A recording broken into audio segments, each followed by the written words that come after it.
તો અમદાવાદમાં રથયાત્રા સાદગીપૂર્વક નીકળી શકે છે। સૂત્રો તરફથી આ માહિતી। સાદગીપૂર્વક રથયાત્રા ઉજવવામાં આવે તેવી પણ શક્યતા। રથ અને પ્રસાદની ટ્રક સાથે રથયાત્રા યોજવાની વિચારણા। સૂત્રો તરફથી આ માહિતી। સરકાર અને મંદિર ટ્રસ્ટની બેઠક બાદ જ નિર્ણય લેવામાં આવશે।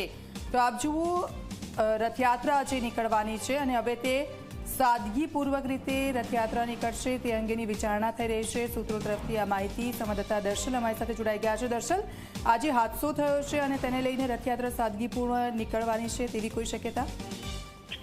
જી, સૂત્રોના હવાલેથી આ સમાચાર મળી રહ્યા છે। સત્તાવાર હાલ સુધી કોઈ જાહેરાત નથી, પરંતુ જે માહિતી સૂત્રો પાસેથી છે તે પ્રમાણે આ વિચારણા ચાલી રહી છે કે જે પ્લેન ક્રેશ દુર્ઘટના જે બની છે, મોટી દુર્ઘટના, તેને જોતા અને જે હજુ પણ જે પ્રકારે પ્રક્રિયા તેમાં ચાલી રહી છે, આ બાબતને ધ્યાને રાખીને આ એક વિચારણા ચાલી રહી છે કે રથયાત્રા સાદગીપૂર્વક નીકળી શકે છે। એટલે કે રથ અને પ્રસાદની ટ્રક સાથે રથયાત્રા યોજાવા આ વિચારણા ચાલી રહી છે। પરંતુ સરકાર અને મંદિર ટ્રસ્ટની જે બેઠક મળશે તે બાદ આ નિર્ણય લેવાશે અને તે બાદ મંદિર તરફથી સત્તાવાર રીતે તેની જાહેરાત થઈ શકે છે। પરંતુ હાલ આ સૂત્રો પાસેથી માહિતી મળી રહી છે એટલે કે 27 જૂનના રોજ જે અમદાવાદમાં ભગવાન નગરચર્યાએ જે નીકળવાના છે તે સાદગીપૂર્વક નીકળી શકે છે તેવી હાલ વિચારણા છે। નિર્ણય બાકી છે, તે બાબતે બેઠક મળશે અને તે બાદ જાહેરાત થશે। આ જે બાબત જે છે તે હાલ સામે આવી રહી છે। એટલે કે જે ઘટના પ્લેન ક્રેશ દુર્ઘટનાની બની છે તેમાં જે મૃતકોને શ્રદ્ધાંજલિ આપવાની વાત હોય કે સંવેદના વ્યક્ત કરવાની વાત હોય,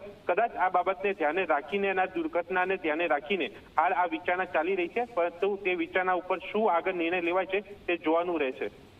બિલકુલ, આભાર દર્શન, આપની પાસેથી માહિતી લેતા રહીશું। એક બેઠક ચાલી રહી છે અને બેઠક બાદ જ ખબર પડશે કે આખરે શું નિર્ણય લેવામાં આવ્યો છે। પરંતુ અમદાવાદમાં રથયાત્રા સાદગીપૂર્વક નીકળી શકે છે, આ સૂત્રો તરફથી અત્યારે માહિતી।